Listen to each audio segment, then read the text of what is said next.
Hello friends, so is your car's cooling system acting strange? Maybe the fan is running non-stop or, not turning on at all? If your scanner shows code P0486, this means there's a problem with the cooling fan control circuit. Ignoring it could lead to engine overheating and honestly, some pretty expensive repairs. In this video, I'll explain what P0486 means, its symptoms, sensor locations, and how to fix it. Let's get started. Alright, let's dive into some of the common causes of the P0486 code. First up, we have the faulty cooling fan relay. Now, this little guy might be stuck in the on position, which can be a bit of a pain. Next, there's shorted wiring in the cooling fan circuit. This can cause a continuous power flow, which is not what you want. Moving on, a faulty cooling fan motor could be drawing excessive voltage, and that's definitely something to watch out for. Then, there's the bad engine coolant temperature sensor, or ECTS for short. Incorrect readings from this sensor can keep the fan running when it shouldn't be.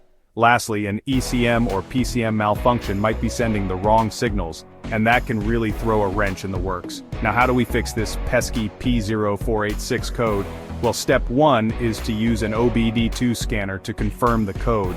Once that's done, step 2 involves checking the cooling fan relay by swapping it with another relay of the same type. For step 3, inspect the cooling fan motor by applying 12 volts directly to test its operation. Step 4 is to inspect the wiring and connectors, looking for any shorts, frayed wires, or loose connections.